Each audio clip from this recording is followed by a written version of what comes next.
And we are live. Well, I don't know who the we is, but I'm live. Hello, everybody.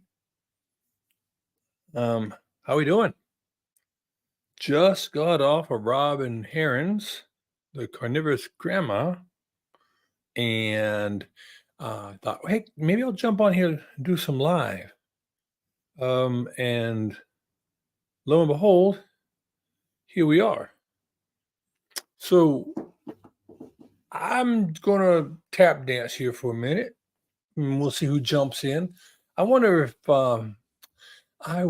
if Dr. Chafee is going to be doing a live tonight. Let me make sure I'm not butting up against somebody. I don't want to cause any. See, all sorts of craziness is going on in the interwebs this evening. Hello, welcome. And I have my computer does not like me anymore, and I'm having to readjust. So today was a big day. I built a new riser for my computer situation here.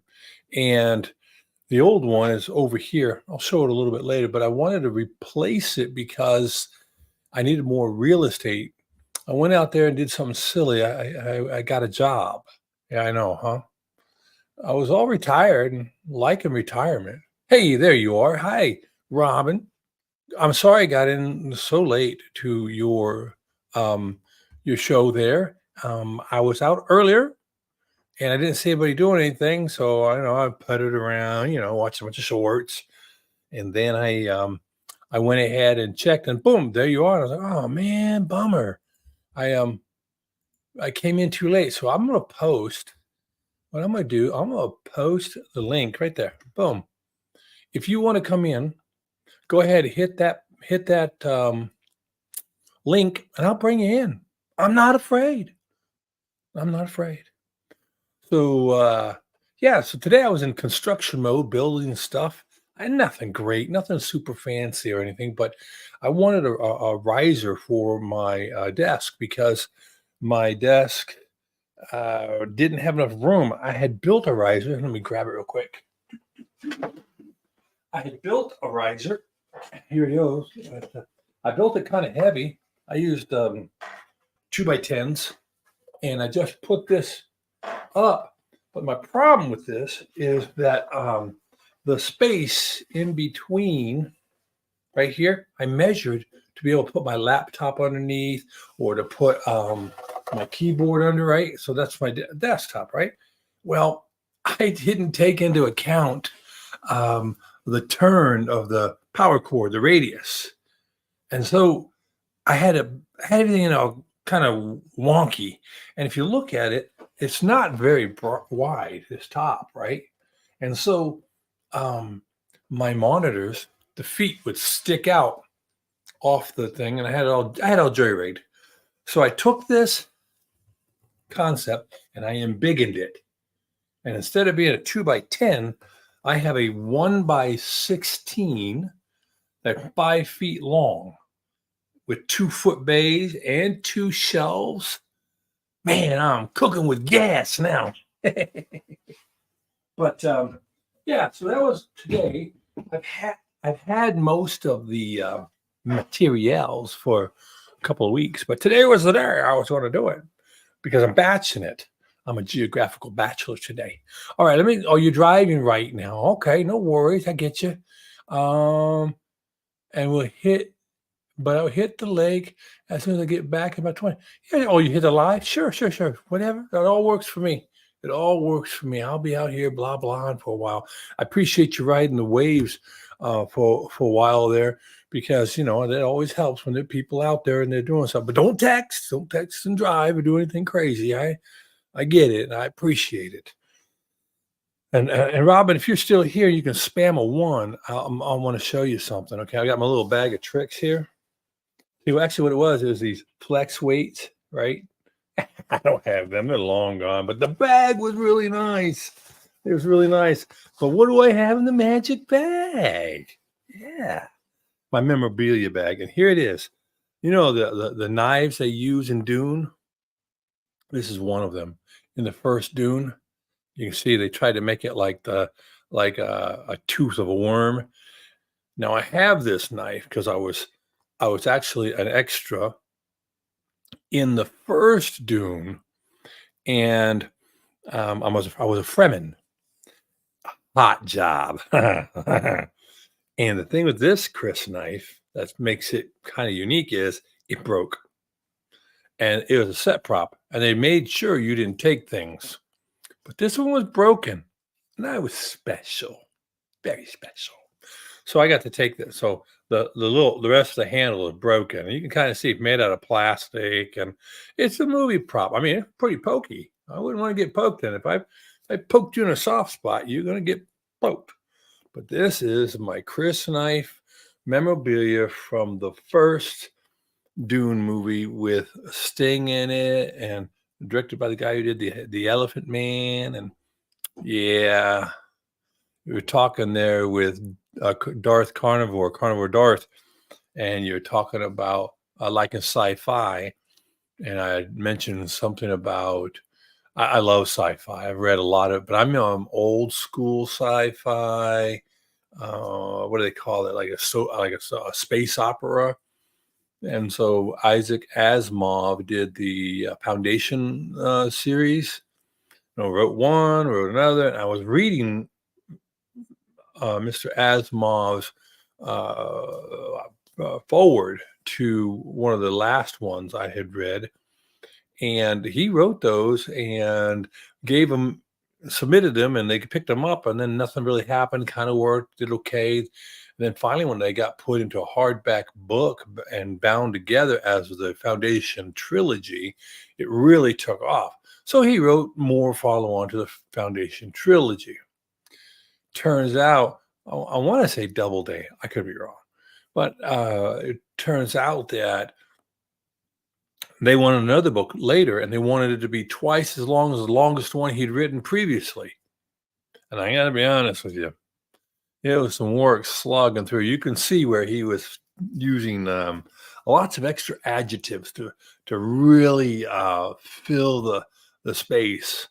But I finished reading it up, and if they're making a series, it'd be awesome. It'd be absolutely awesome. I wonder what else we have in this little bag of tricks, this little bag of memorabilia. Oh, yeah, here we go. There's one. So my dad, my mom, and we lived, and my dad still lives. He has his house, and he ended up through time to be able to have the opportunity to buy the house next to us. And they're smallish houses. I mean, they're not McMansion by any means, but they're great houses, okay? And my dad bought that, and he had a gentleman rent from him who was a friend. So, like, my oldest brother brought some friends who brought some friends, and they've been friends for a long time now. And this gentleman, Mr. Bernie, he was instrumental in setting up the special events center at the local college. He rented the house, and so I was able to work as a local guy, offloading concerts and whatever they had showing up at the university. And one times they had off Broadway of Sesame Street, and would do a Sesame Street on roller skates. And I have here a yellow feather from Big Bird's costume. Kind of got caught up in a lot of things. But yeah, I had all that. And then these are the passes for, I mean, I worked a lot of concerts. I worked all sorts of concerts that would come to the university. And my job was to offload trucks, be security, and then reload the trucks and get them out of town. And I have a few of the backstage passes. And here's this one. It's from Wayne Newton. What a hoot, Wayne Newton. But I think one of my favorite ones is this one right here. So the Fix. I worked with the Fix, considered crew.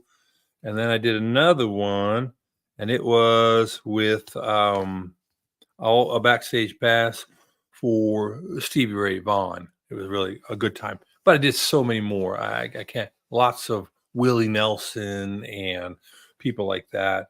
Yeah, I have pictures, old pictures, high school, not high school pictures, but like when Europe, and we don't need to show any of those.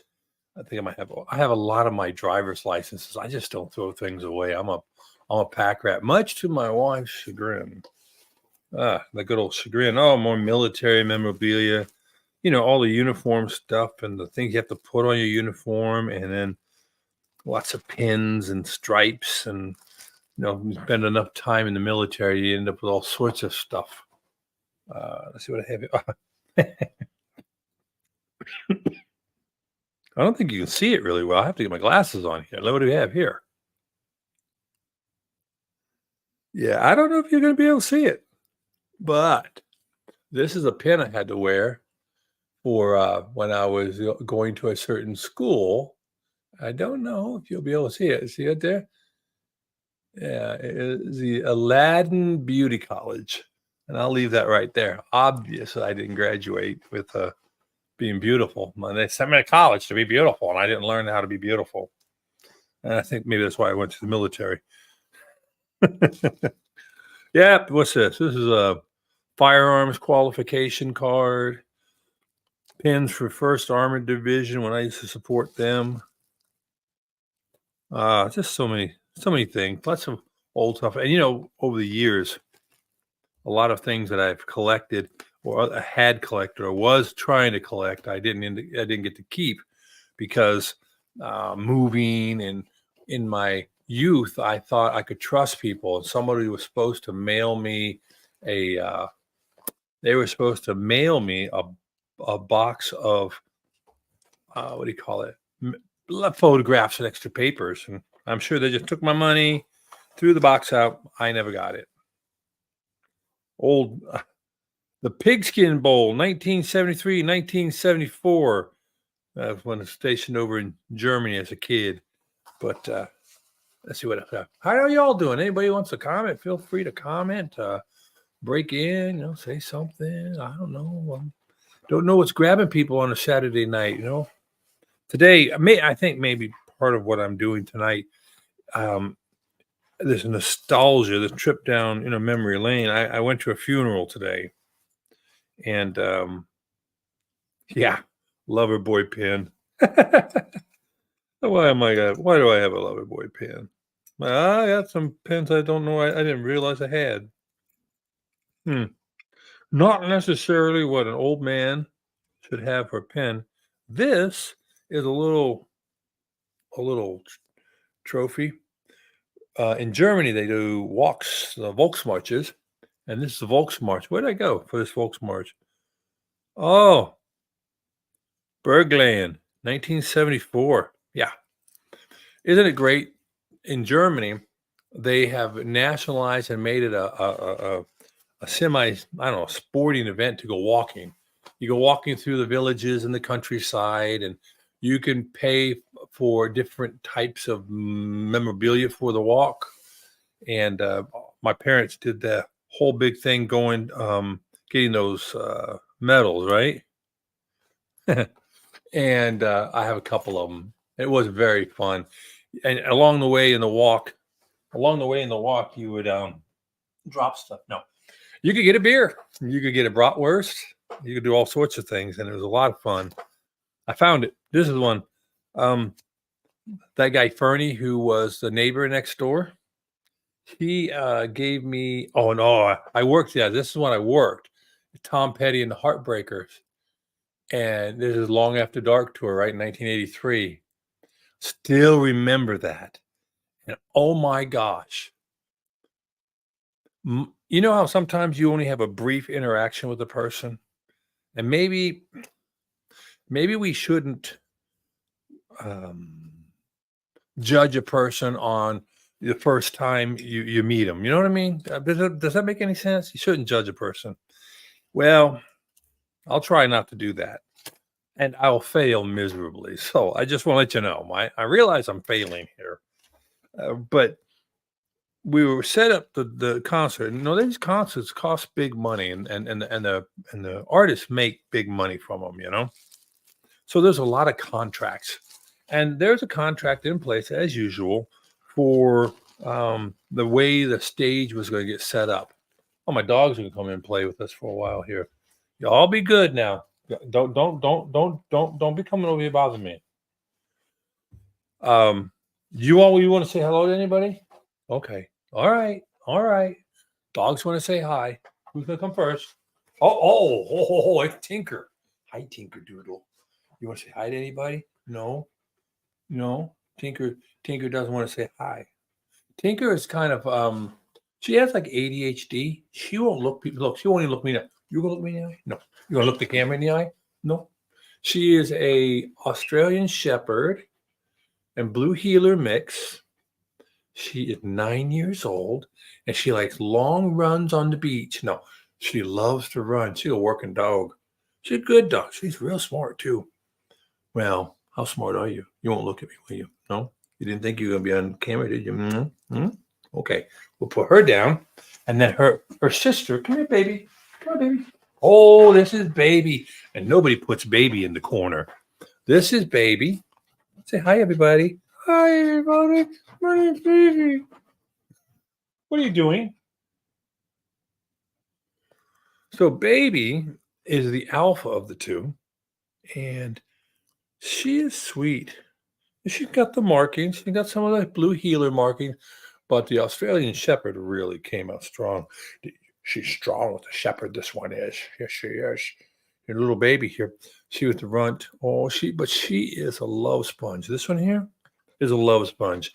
Anytime people come by, we can guarantee this one's going to be nice and loving and caring and just want to kiss on you all day long.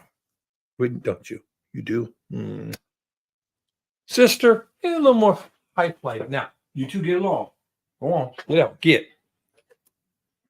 Now they're gonna play around. They're probably gonna cause problems. Anyway, those are the dogs.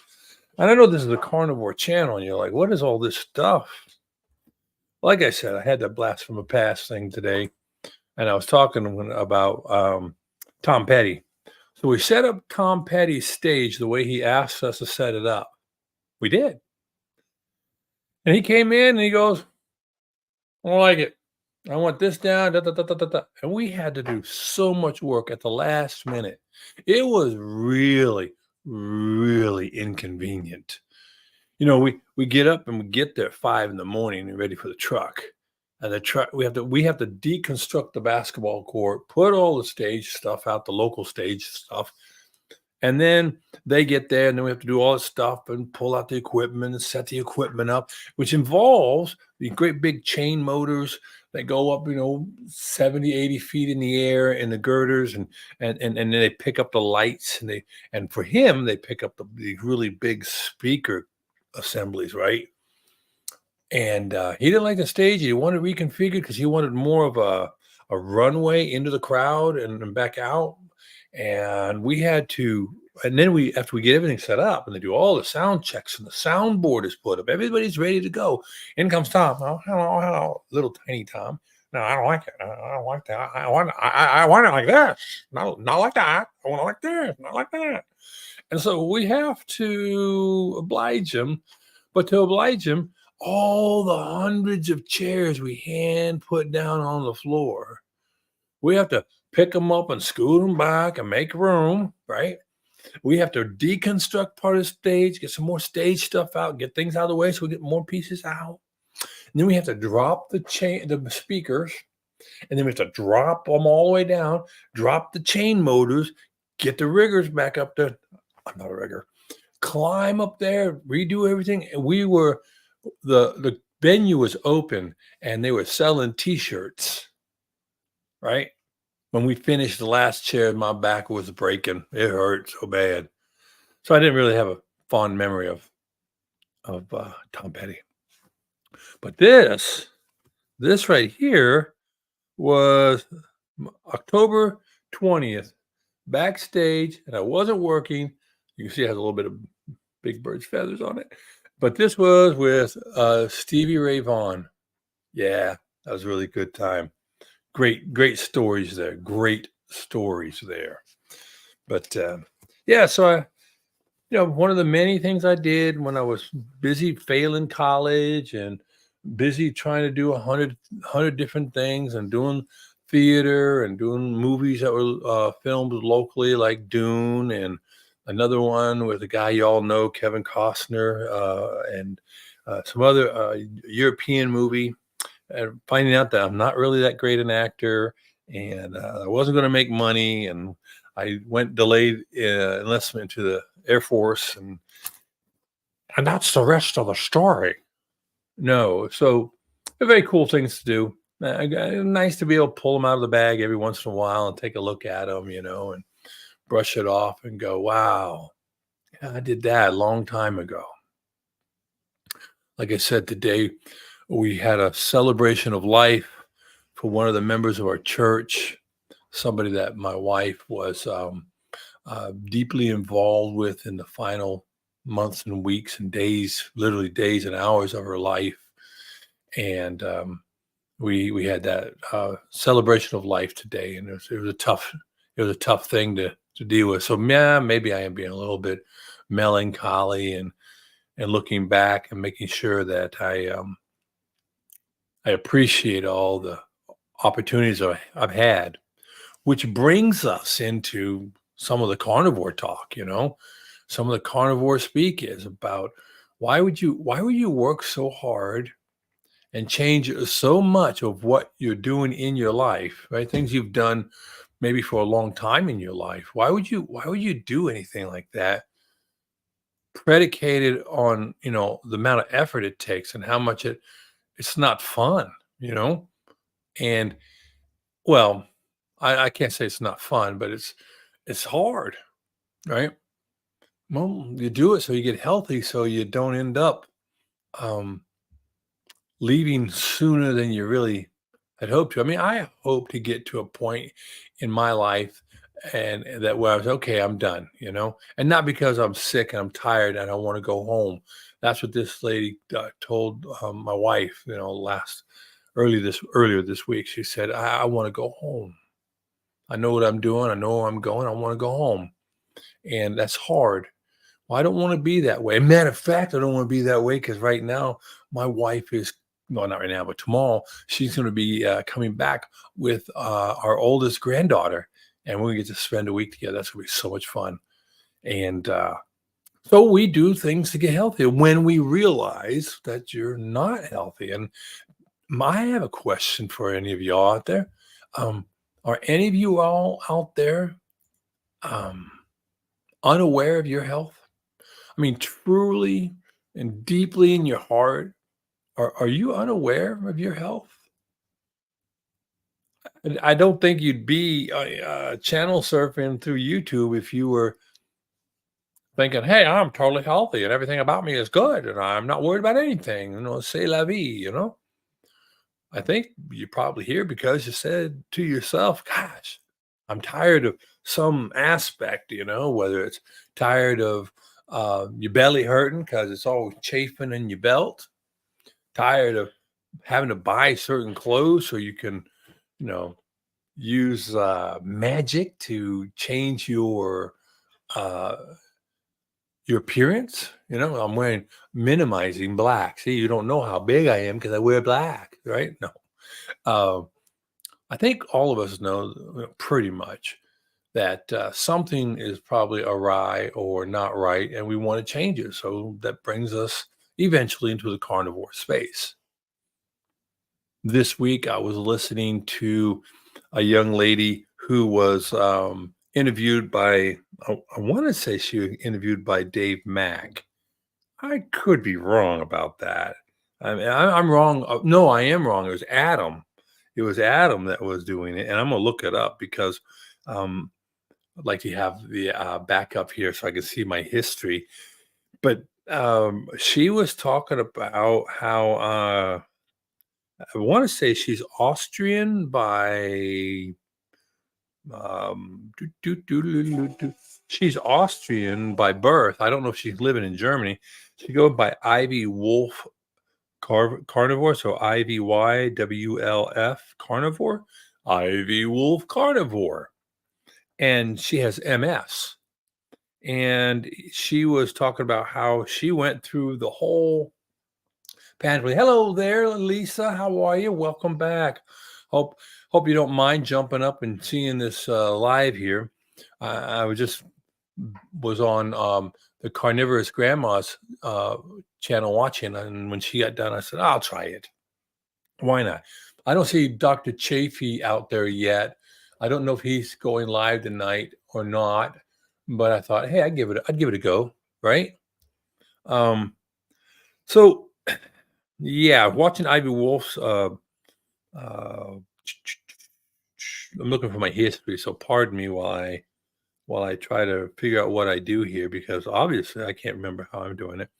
How she was dealing with her MS, and she had been a vegan, of course. She said she had been a vegan as a child, and she was a vegan again later on in life. And of course, all the doctors are telling her that she has to do this, that, or another to change things up. And eventually, when nothing helped her, nothing was going to help her long term. She ended up trying to carnivore, and she found some doctors who kind of supported her, and it really worked for her. And I think that's an amazing thing, don't you? So anyway, yeah, Adam, and I'm trying to remember Adam's channel name here, and I am so sorry. I know I watched this just the other day. It should be in my history. What a bad boy am I.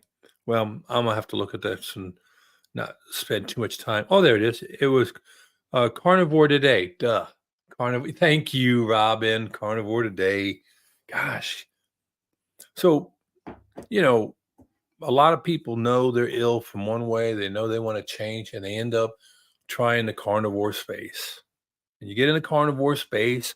If you type carnivore and pretty much anything, you're going to probably end up with Dr. Barry, Dr. Barry's finger, right? Dr. Baker. If you're lucky, you'll get Dr. Ben Bickman and Dr. Paul Mason, and then it just goes on and oh gosh, there's so many good. Tony Hampton. Why am I going to do that? Why am I going to be like that? But you're going to find lots and lots and lots of good or people who are medically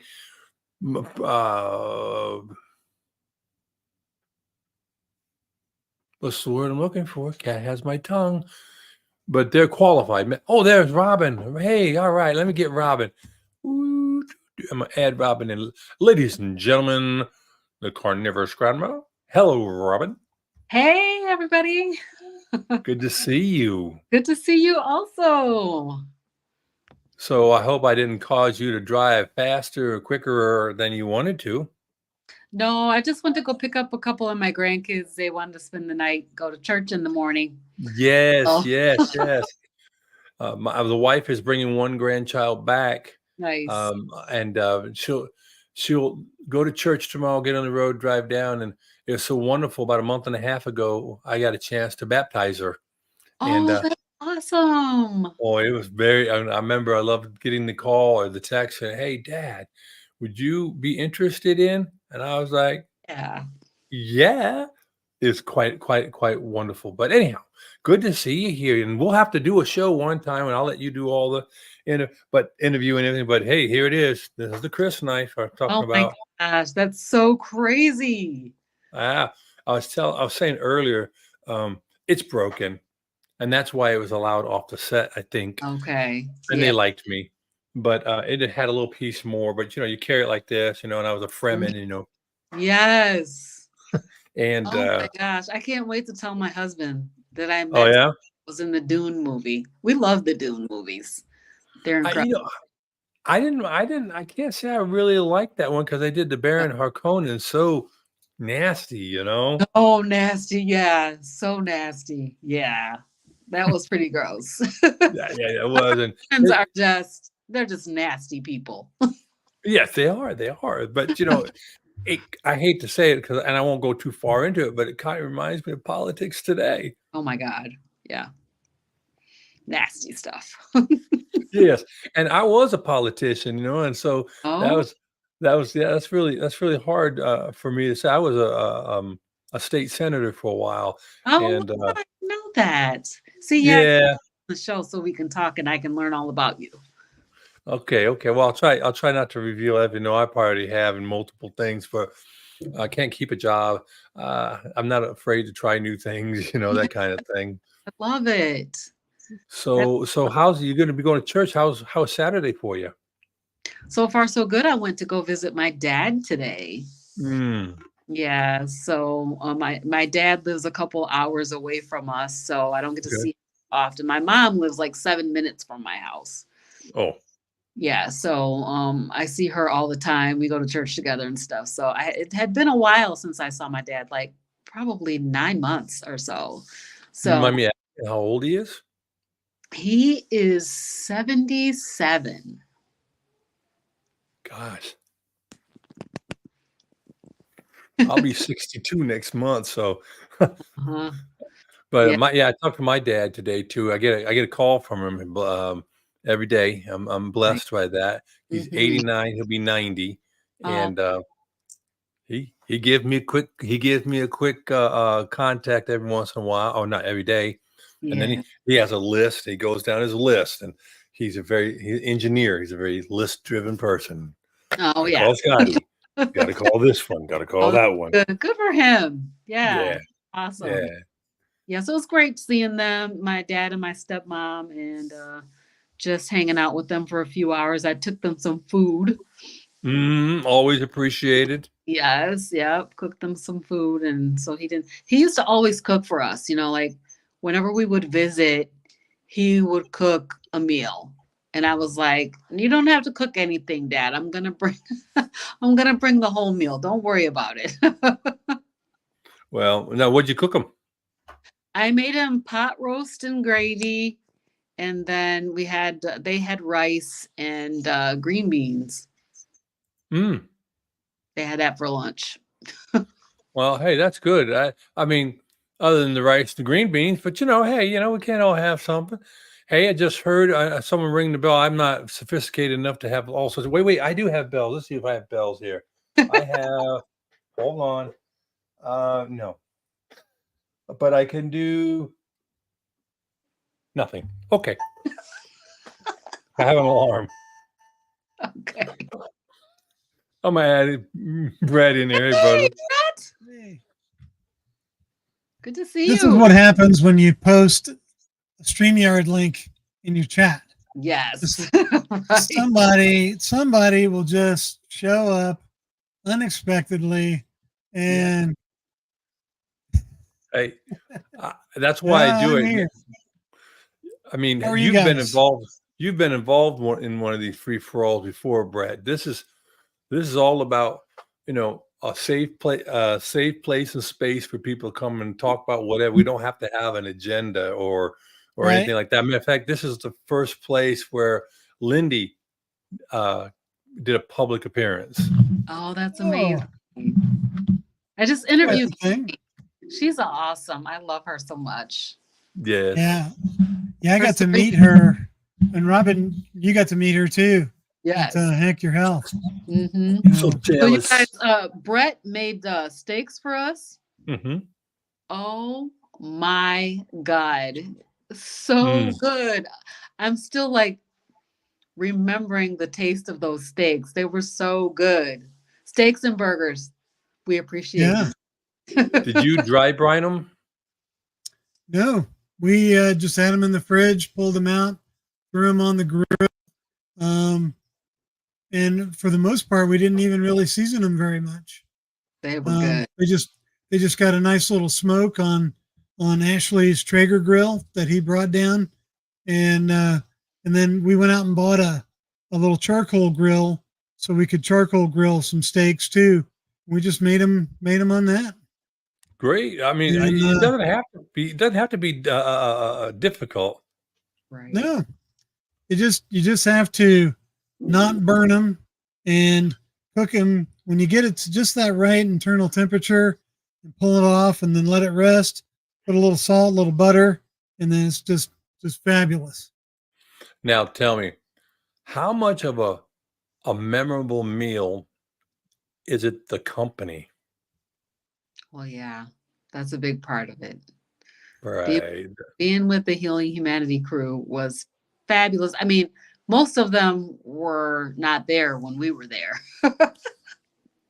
But, for the ones that were, it was absolutely incredible. It's just great to be with Carrie and Adam and Emma and Hmm. Katie. It was fantastic. It was just a great, great experience. Of course, G Brown and her husband Frederick were there, Mhm. and Brett was there. So it was Did you get really to cool. Did you get to talk to Todd Buckness while you were there? I Yeah. did. Yep.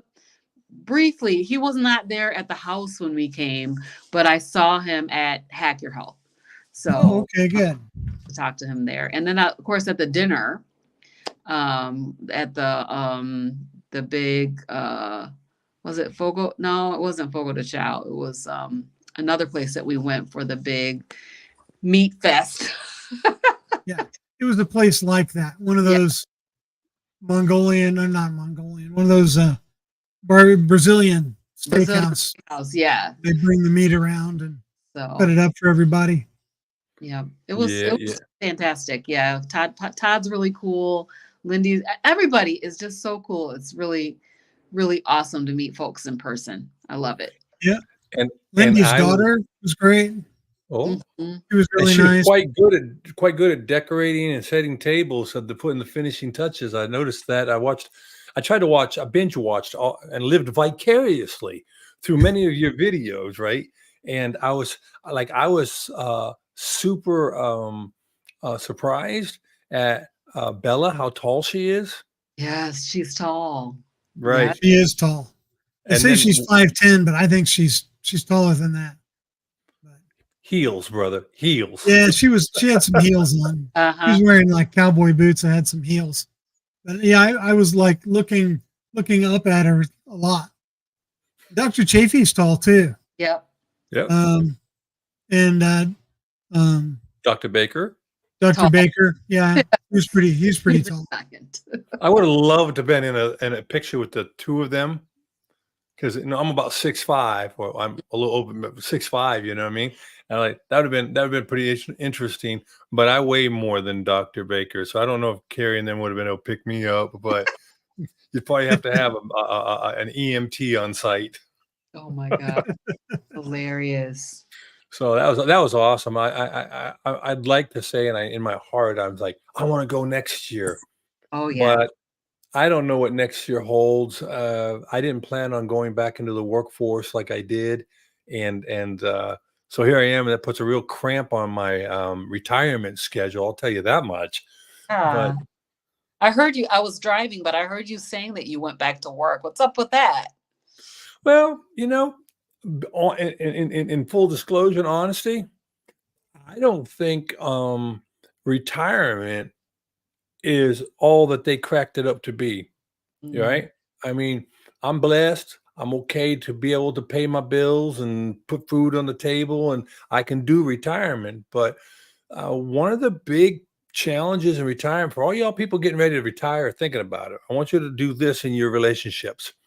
You live your life at a certain pace, right?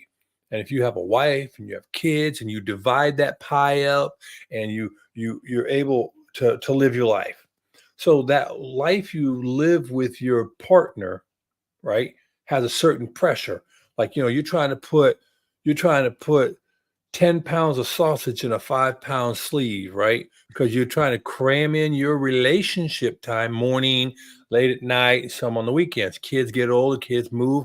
You're going to get a little more time in the evening, a little more time on the weekends. But then by that time, you're mid to late career with your job. So now you're running things. You're not working, 40 hours. You're working 60 hours a week. You're doing the things you need to do. So again, that pressure stays pretty constant, albeit for different reasons. You go to retirement. Now you've just opened the pipe 3 times as big, 4 times as big. Now you have 16 hours a day. And one of you, I don't know which one it's going to be, the alpha one, the go-getter, the FOMO one, the one fear of missing out one, the one who gets things done, the one who wants everything cleaned up and done up, the one that keeps you on a schedule. That one wants to live at the same pressure, but you can't do it, you know? And that was really, really hard. Now, my wife, I love her. She's everything to me. But this is the same woman who jumped out of perfectly good airplanes in the military, And she bore 3 children, and she's been around and done all these wonderful things. She's super, super, super alpha in some ways, and tough. But she wants her hubby time. Well, honey, you've had all day. I mean, and I'm sedentary. This is the poster boy for sedentary, right? So that retirement is a little bit more of a challenge than I think more people are prepared for. And it is about hobbies. It is about feeling value. It's just like you're used to living at a certain pressure, and then you hit the silk and you're coasting, and there's just not enough to do. You end up dying. I mean, you end up stressing yourself out. So anyway, I went and got a job. It was easy. All I had to do was say I had a heartbeat. I'm working right in what I did in the military. I know the people. It's funny. I go to meetings on the phone, of course. I get to work from home. I go to meetings and I hear people's names. I remember when they were lieutenant and sergeant and whatever, junior. And I remember them when I retired 20 years ago. So I'm working with the same people doing sort of the same thing. So it's kind of a full circle. Yeah, And I like it. that's good. So it's something to do. I'm only going to do it for about a year, and then I'll try retiring again. Okay. Well, the next Hack Your Health is in September. Mm-hmm. So it's going to be a little more than a year away. Right. I think and it's going to be like in Florida, right? Yes. Tampa. Yeah. I don't know how far Tampa is from Huntsville, but it can't be too far. I think it's not too far. Probably an 8-hour drive, 9-hour drive. Because I don't like getting on them little tiny planes. Mm-hmm. Yeah, it's doable. Yeah. So what's up? What's some things? What are some what do you call it? Non-scale victories and things in y'all's life as far as doing the whole carnivore thing? What's been going on with you, Robin? So I started a challenge for the month of July. And it really has to do with trying to initiate weight loss mode. So I've been on carnivore for almost a year and a half now. I've lost about 2 pounds overall, but I'm like, okay, so I need to tweak something because I feel like I should be losing some more weight. And so for this month, I'm doing like a sea lion type of diet plus bacon, just a couple, Okay. Sure. like not a lot. I'm doing some intermittent fasting. I'm doing a couple of lean days a week because I'm trying to reduce my overall consumption without really counting calories. I don't want to do like, Sure. Calorie counting and all that stuff. So I figured out, okay, so if I eat 2 cans of sardines and a pound of ground beef, this is how much that is. It's about 850 calories. So I could eat that every lean day. I'm doing some OMADs. And so I'm just trying to reduce my overall consumption because I eat a lot. I like to eat a lot of food. When they say comfortably stuff, I can eat a lot of food. And, so I'm like wondering, am I eating too much? So I'm doing this experiment for the month of July to see, is it that I'm eating too much? Also incorporating the morning sunlight walking with Ed at Carnivorous Dude. So he's doing this morning walking into the sunrise. And so I'm doing that. I'm doing some Pilates with the Meat Sisters and Facebook group. It's like an arm flab workout. So Pilates. And so just, incorporating some additional exercise and trying to see, can I lose any weight? Feels like I should be able to lose some more weight. So that's what I'm working on for the month of July. So do you do any food journaling then? Yes. Yes. I am doing food journaling. I really don't Okay. like it because I was very, very obsessive about food for my whole life until I went on carnivore. Mm-hmm. Lost those totally obsessive thoughts and, kind of had more of a normal, what I would call a normal relationship with food where I wasn't completely totally obsessed with like what am I going to be eating and all this kind of thing. So I'm not a huge fan of journaling because it puts me in that same headspace in a way of having to constantly think about what did I eat and all that stuff. But I am doing it. I've been doing it for the last month, and now I'm doing it for the month of July just to see. I want to make sure that I'm tracking what I'm eating, and particularly when I'm doing 2 lean days a week, I want to make sure that I'm actually in what I'm calling a lean mode. Do you do that with your sleep too? With my sleep, track Yeah. and journal my sleep. Yeah. So I don't journal my sleep. I have this Apple Oh yeah. Watch, Mm-hmm. and it tracks my sleep, and my sleep is poor. Well, It's there might be they were doing it because poor sleep mm, leads to higher stress hormones, which then can lead to all the ills we all know about that what do they like to say, the waterfall effect there. Um, so I don't know. I know that I was really bad with my sleep hygiene, I think they call it, and of course having sleep apnea doesn't help either. But mm, the idea being is, I mean, if you're cognizant of what you're putting in your pie hole, if you're doing physical stuff, and all that, then the thing is the environmental factor, the stress. Dr. Ben Bickman says, that mm. environmental stuff is what you need to kind of look at and de-stressing, and maybe that would help. But the walking and the grounding and the good eating and you've got your faith and you've got your family, but man, maybe you can find a way to, I don't know, winnow out the stressors. So one thing that I'm doing is I am trying to put away my phone when I go to bed at night because I will wake up and I will be thinking about my YouTube channel. I'll wake up in the middle of the night and start working on a video, or oh my goodness, I forgot to make my video public. So, all those things, those kind of thoughts that come in the middle of the night. If the phone is not close to me, I won't get up and go get it. But if it's close to me, I'll get on it and I'll start looking at the scrolling and stuff like that at night. And so I'm trying to put the phone away from me at nighttime so that I can actually just sleep. And I find myself waking up thinking about getting on the phone, but if it's not by me, I won't get up and get it. I'll just go back to sleep. So that's one thing that's problematic for me is having the phone near me when I'm sleeping. Well, not that you asked me, but I'm going to give you unsolicited advice. It's what I'm known for.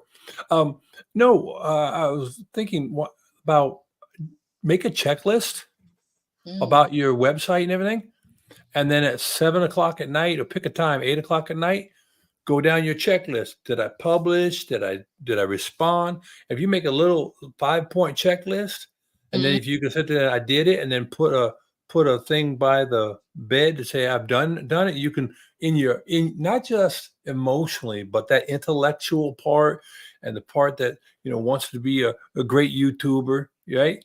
You might be able to find yourself, because I know that the wife used to do this, and she would check the doors and check the doors and check the doors. I said, "Well, we can't develop this. We can't be doing this.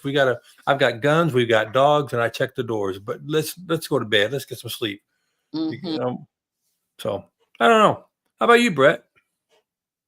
Oh, everything's going pretty good here. I just got off with another channel. We did a little interview, and I saw Okay. you guys here, and we got done with that, and I thought I'd jump in and say hi to you guys. And I don't know, got lots of stuff going on around here. I got a meetup coming up August 4th. I joined the Steak and Butter Gang. I got a video I'm working on doing that. I'm in my second month on that. I got my little calendar here. I don't know if you can see it. There. Little Yeah. calendar that I'm doing with them. Cool. Getting into the priming and intermittent fasting and 1 meal a day, then 2 meals a day. And then they have a whole, structure that we're going through. And so far, so good. I feel really good. I think I feel probably better than I have in a couple months. Like, I don't know. It's hard to put my finger on it. I just feel more, I don't know, focused, more something. I feel more something. So More goodness, right?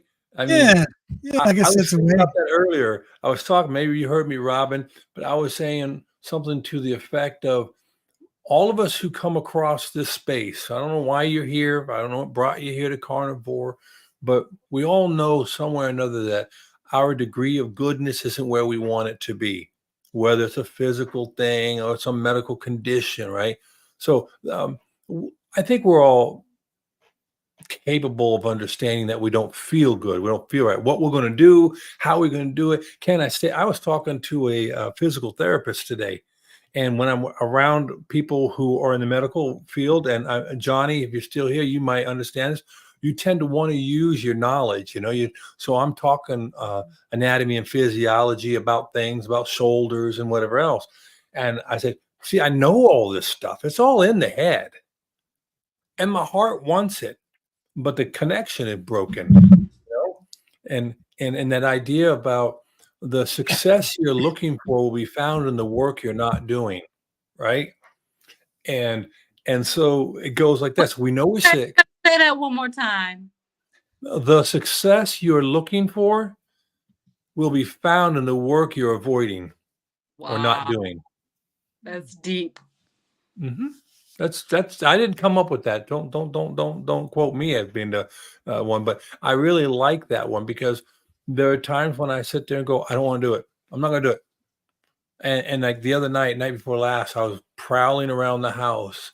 My wife was getting ready to go on the road. It'd been a long day, and I wanted something sweet to eat. And I said, no, not going to do it. Not going to do it. And I didn't. But then I said, now I want to drink. I want to get a bottle of wine and drink a bottle of wine. And no, I'm not going to do that. Right. But I went to bed kind of frustrated, but I told myself, but you're going to feel so much better in the morning. I guess it's kind of like I've been investing in this bank and I had to make a withdrawal. And that withdrawal was how good I know I'll feel, how I know how bad I won't feel. Well, to get the motivation, I had to take that withdrawal out, to say I'm gonna get by that, But sounds like you two are keeping busy. I know I want to come up to your meetup in on the 4th, but that's still iffy for me because I'm juggling a couple of things here. But I really liked. I got a chance to meet Gigi and a bunch of people down at Kips. And I know you couldn't make it, Brett. But man, oh man, I want to meet some more carnivores, and I want to draw off of it. You know what I mean? You guys must be just absolutely still pumped from Hack Your Health. Yeah. Yes. It was a big boost. It was, if you went in it kind of low, you came out of it supercharged. I came out of it and I scheduled a meetup. So I'm like, want to do this, got to do this again. And I had one meetup, and this is going to be my second one coming up in August 4th, having it at a park. It's going to be a bring your own meat. This place I rented, I got it reserved, holds 100 people. It's got 2 built-in grills. It's right on the water on this beautiful lake. There's a playground for the kids. There's like a volleyball pit, and there's walking trails, and there's a little beach you can go to, and there's fishing, and there's even like frisbee golf and all kinds of stuff at this park. And I've already had, I think I got 20 some people already RSVP for it. So really looking forward to that. And I'm bringing the charcoal. I'm bringing bottled water, all the utensils. All you got to do is bring your meat and side dishes. and if you want to bring a side of some kind, and Meat on we're meat. gonna That's all. we're gonna be there all day. It's not gonna be a 2 hour thing. It's gonna be we're gonna get there probably at 11. It officially starts around noon, and then it'll go until dusk when the park closes. Nice. Yeah, I'll be there as long as people want to hang out, and it's free. No charge. It's all on me, except for bringing your own meat. So. Yeah. I'm gonna have to chat with the man upstairs, my husband. Would love to have you there, Robin, if you can make it down from Kalamazoo. Yes. It's so close, It's like, oh, come on. Yeah, 2-3 hours. Mm-hmm. Well, it's Probably about 3. a 7 hour. I think a 7 hour drive for me to get up there. Now, Brett, is this location North Indianapolis, South, East, or West? It's just on the north side of Indianapolis. Yeah, up Okay. in Noblesville is the town that it's in. Okay. Well, again, I want to go so bad. I want to meet more people. I want to be that like a lamprey and just latch on, you know what I mean, and capture some of that success, because nothing. Well, they tell you hang out, associate with people you want to be like, right? And you want to. All those self-help gurus tell you that, right? When we tell our children, show me who you hang around, I'll show you how you're going to be in 15, 20 years, right? You need to change your friends sometimes, right? That feeling you get in the military, in the Air Force, we call it when you had to go to a school. We've got to go to a military school, and we call it re-bluing, right? Or if you're Army, maybe re-greening. I don't know, but it's just the idea about you go back to get excited about your why, and you get around people. And when my mind is boggled about how you contain yourself when you're around Limitless Lindy or Todd Bachnes. I mean, with everything they've done, or you're around the doctors and Dr. Ovadia, and you I'm at a loss for the words. Dr. Kills, and that guy wound. Amazing. I love Phil so much. He's fantastic. Oh my God. Yeah, I'm having Dr. Kiltz on my channel July 31st. Nice. 5:00. Man. He'll be in the meat locker. Nice. That's nice. I got to do some more work on the old channel. I'm not gonna say I've been neglectful of it, but again, the JOB, but I have had some really cool successes here lately. You probably have all heard it, but I got some really good news on my liver. So for 3 years, the VA, everybody had diagnosed me with portal vein hypertension, which is no bueno, and a muy no bueno. And this last time they said, no, we don't see that anymore. We don't know what you're doing, but congratulations. Yeah, but they did though. They went, but for parting gift, we're gonna give you cirrhosis. Oh. And I was like, seriously? Well, I talked to the hepatologist, and you got to say that word correctly, because if you add an R in there, you can herpetologist, and they get upset when you call them a herpy. A reptilian doctor. But anyway, she looked at everything and she said, I think we got to do a couple more tests. And I think what you have is an image diagnosis. So in other words, what she says, if my liver has a little bit of a cellulitis type of look, if you think about it, if you fill a bladder up, a balloon up with nice tallow, it'll inflate evenly, right? But when you lose, we don't lose our fat. And so when you start losing that fat, you start getting like a lumpy appearance because the liver in a state of flux. My flux capacitor, it's looking pretty rough. But they looked at it, and there's some areas that didn't have any fat at all. Okay, that's great. Which is an indication that I had tumors and maybe liver cancer.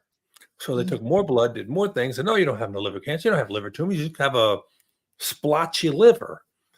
And it made me think, I don't think these doctors, by and large, are are used to seeing a body get healthy. See, I had a baseline of no health, and now Right. it's changing. So it's got to be changing for the worse. You got to have cancer. No, I don't have cancer. Get away from me. Go away. Don't mention those words. So the liver doc was real happy. So as far as I'm concerned, I'm staying. And my wife, who has been very supportive, reluctantly, she like, no, you staying on that now. You were staying on this. And I'm like, yes, ma'am. Yeah. It's healing your body. What are you gonna do? You know? That's right. That's right. That's right. So catch up a couple of comments here. What do we have? Lisa C, meet you, mommy, but you didn't have. Oh, yep. Yeah, hard to say. Lisa's from Indiana. She's going to be at my meetup. She's actually kind of my right hand lady, Nice. taking care of some of the coordination of things, and she's bringing a couple extra grills for people to use. And she helped out a lot at the last meetup and helped us get a lot of stuff for giveaways and stuff, which we're not going to have giveaways this time. But yeah, that's who Lisa C is. She's I remember watching she's a good friend. I remember watching your after party or your video afterwards about it and part of your live. Yeah. Nice. And then And one of these days, she lives out in the country and she has chickens and has her, she has her own, gets eggs and gets duck eggs and all that. And I'm gonna have to get over there down to her place and do a little video with her, so she can show off her chicken eggs and duck eggs and how she runs everything. I'm gonna tell you what. An interesting video. If I show up anywhere and someone has duck eggs, I'm paid for them too, but I'm eternally grateful because we have a lady here who does some duck eggs, and my wife, she do a Bible study over there, and my wife bought them because my wife knows I'm wanting to do all these egg things, right? She brought the duck eggs in, and they're a little more leathery and they're bigger and they have twice as much goodness as a regular egg. And I cracked that egg, and I'm gonna tell you what, the egg white cooked up a little firmer. So it's a little more of a firm egg white. That's why they like to bake with it. But that yolk, that no yolk, that yolk is awesome. Oh, okay. Oh my gosh. It's very rich. Yes. It has a slightly thicker consistency, and it's very rich. Really, really tasty. Really good. Okay. Congratulations, Rick, on 17 years on YouTube. That's amazing. Wow. I didn't even know it had been invented 17 years ago. He was there from the beginning. Very beginning, obviously. Man, that's awesome. So no, duck eggs are phenomenal. But I did not know the lady moved to have a whole working ranch. Cow. I bought a cow from her. You might have heard, Brett. I went on contract. I bought a baby calf. Oh. Yeah, I did. It's so cute in my freezer. What I did is I copied my dad's format, and he did it back in the 70s because he was mad at the pork prices back then. But what we would do, we'd buy piglets, raise them up, and then do the processing ourselves. And we had a group of us. And what happened is my dad would pay the money for the piglets. Another guy had a farmlet that he'd take care of them. And then another guy who had nothing, but he could help, a young man family, he'd help us on a day of processing. And then we each get our pig, right? And we got a lot cheaper. So I said, hey, look, dude, let me buy one of your calves. You raise it, and then we'll take it to your butcher and do that. So how much is that going to cost me? And he says, well, the calf is going to cost you $500. Wow. Well, wait a minute. To room and board for almost 2 years, $200. Wow. It don't cost much to feed a cow to make it big. Apparently They do mainly grass, so get some grain here and there. And then it's about $500, give or take, plus or minus, to run it into the meat locker, right? So $1,200 will buy me the. What's that? That's amazing. Yes, and he thought it was amazing too because as a farmer, he didn't pay out of a pocket for a calf. He doesn't know when he's going to take it to market. He got room and board up front, Right. right? And he's like, there's money in my pocket. Hmm. And so I think he'll be selling more that way. The breed is one that come to fruition in about 2 years, and I'll get a yield of 450 to 500 pounds, maybe on the hoof to what you get in the freezer, big difference. Right. But I'll get all the organs I want. I get all the bones I want. I get all the fat, you Mm. know. And I sold half of it to two other people. So by the time they pay their portion of it, I've already paid all mine. I'm done paying. Wow. So Fantastic. it'd be What a about $3 a pound. Yep. amazing. I think I just did a little calculation. If you get 500 pounds, that's 250 a pound. right. So I was like, and I'm gonna tell them you could take most of the meat. I don't really care about roast, but I did some today. I was a bad boy, but I don't really care too much about roast. So you go, give me the steaks we all know about. Give me the ribs. Give me the loin. Burgers. Mm. I can do burger, right? But today I took a chuck roast. That's what I brought to my dad. I took a 3-pound chuck roast and I put it in my Ninja grill. Mm. Oh my. It's a lot different than when you put it into, because I put a lot of roast in a slow crock pot. And you know Mm-hmm. what you get then? You get mush, you know? Mm-hmm. And I put this thing in there. I was like, that's a Fred Flintstone steak that covered up my plate. I was like, I'm gonna try to eat this whole thing. You know that I'm gonna be hurting status when I get done. Wow. That sounds So good. yeah. Yeah, I had a really great chuck roast one time. I got a sous vide and I Mm-hmm. sous vide the chuck roast, and then I got my grill real hot, and then I seared it. I seared it off, and then ate it like a steak. Mm. Mm-hmm. Well, Actually, I me made and my some bone mom broth. and my wife ate it like a steak. It was Yeah. big. I made it some bone broth. I got some flank steaks I bought on sale and put them in the freezer. So I ate those up and I took the bones and some of the meat. And 16 hours later, I had bone broth. Right. So I had 3 cups of bone broth, 3 pounds of pot roast, and 3 eggs. And I drink the yolk or use the yolk like a gravy. And then the egg whites, I decided, what am I going to do with the egg whites? And I decided to have an epic fail. Mm. I have never made egg drop soup, Oh, yum. and I don't think I still know how because I poured the egg white in and it went in a little bit, and then boom, and then a little bit, and boom. So I had boiled egg in my bone broth, and I just broke it up and then I ate it up. But the point being is I need to up my game on making egg drop soup. But Lisa, what I'm gonna do with that fat? Here's what I'm gonna do with that fat. I'm gonna render that fat. I'm gonna make some lotion. I'm gonna send a bunch of it to my cousin because she makes soap, and then I'm gonna make some soap out of it. And then I don't know, but I'm gonna eat me some fat, make me some rendered fat. I'll eat some fat. Yeah, all the good things. That's what Mhm. I'll do with it, Lisa. Yeah, speaking of the making tallow soap and beauty products and stuff, I've been using this tallow um, lotion on me. Carrie's daughter Emma makes this whipped tallow. She's Mhm. gonna, I think she's gonna start making it and selling it. But she Nice. gave me it at Hack Your Health. She brought me a thing of it to try, and I've been using the crap out of it. It's fantastic. Put it on my skin. My skin feels really great. I even put like a little bit in my hair, and it gives me a little texture there. Oh, Sorry, you over Scott. there glowing, Sorry, Brett. Scott. I'm showing off, a little bit You're there, buddy. glowing.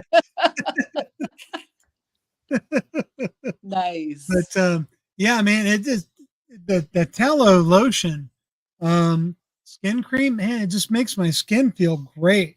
Mhm. And the other stuff I was using, the chemical-y stuff, you take a shower, you put some on, and like the next day, my skin's already getting ashy and flaky and stuff, and with the tallow, it it looks great all the time. It doesn't get dry. So Yeah, I made I some really up like it. myself. I made some up myself a couple years ago, and I tell you what, when you put it on, let's say like I don't know about your house, okay? So okay, just by a show of hands, who does dishes in the dishwasher at home more often than not? Which of you two, dishwasher or hands? Dishwasher. Dishwasher. Yeah, No, I'm a hand. mix. I Mix. do it by hands.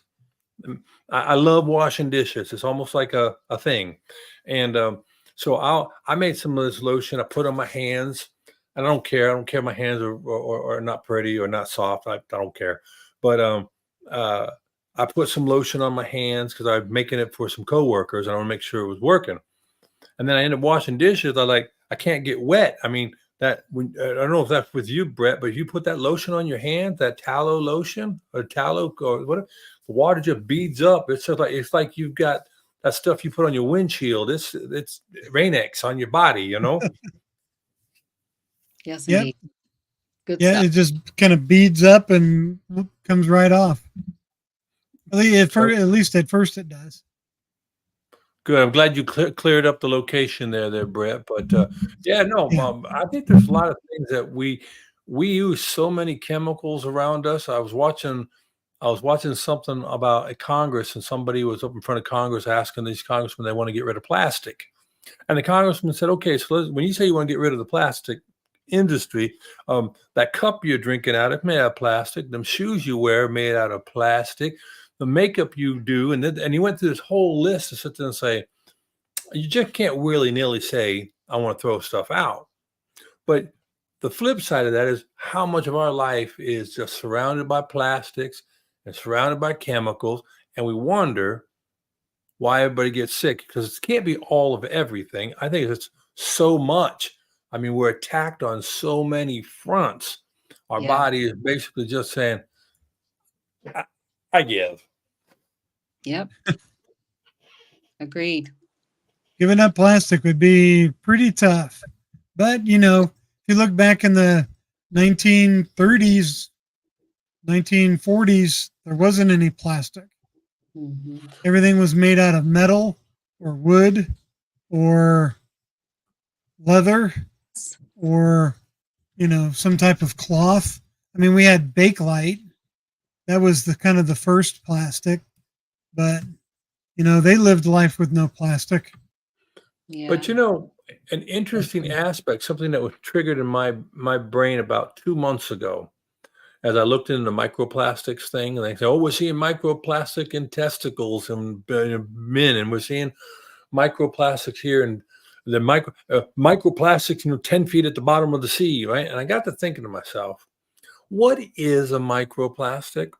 Is this microplastic possibly something that's getting airtime like global cooling, global warming, ozone, right? When you look at a microplastic, it's basically a petrochemical molecule. Now, where do we find petrochemicals in our natural environment? We call those oil wells, Hmm. right?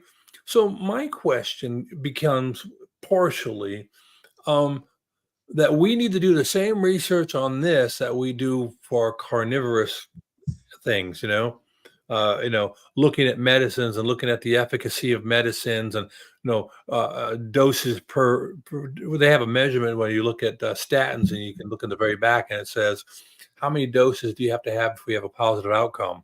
It's ridiculously high for statins. But I think that there may be some people who are crying wolf on the plastics, right? Mm. Because they're going to make more money from the government, going to do some more studies, they're going to make a new career. They'll try to ban something because that way they can get rid of something they hate. Like, it's a lot of I mean, I like a good environment, but some environmentalists don't like us. You know what I mean? This is very true. So I began to wonder about this whole microplastics things from that view. And then my faith tells me something. My faith tells me that God's never surprised. He's never like, oh wow. Right. And I match that with, there's this theory out there they call, you have a lot of DNA in your body, right? And they say a percentage of it, and I'm going to go with 93%, 96% is considered junk DNA. Mm. Because if you get on your Googlers and look up the junk DNA, and basically what that boils down to is they don't know what it does. They can't find a purpose for it. And so they go, and I said, well, I'll tell you what, for everybody who'd like to do the end time research and stuff like that, when our DNA is 97, 98% understood, then the end times might be coming. But Yeah. it's not like God's all of a sudden going to be surprised. Oh, they made plastic. What am I going to do? God's got this. You know what I mean? But Mhm. we always want to be worried, and we want to be in control, and we want to be out there and leading pack, And I'm like, no, I'm not like that.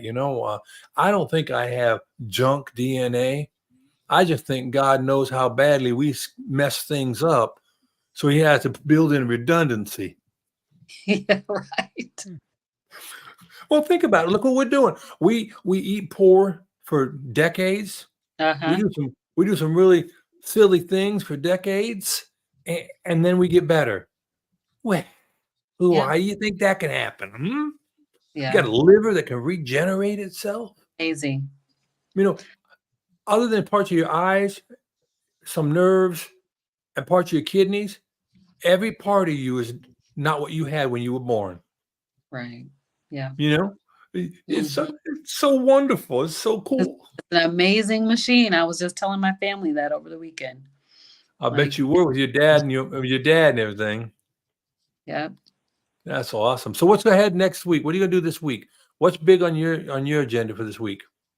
So, as far as my YouTube channel is concerned, I'm doing daily videos. Ooh, Ooh, every single day for the month of July, which I still haven't put out my one for today yet. wow, So, that's um, hard. I'm just putting the video out that I recorded. So I'm not doing any editing or anything. I'm just recording, putting it together and putting it out. So I told the people, I'm like, I can do it every day, but I can't edit it because it takes way too long to do the editing. So that's what I'm doing.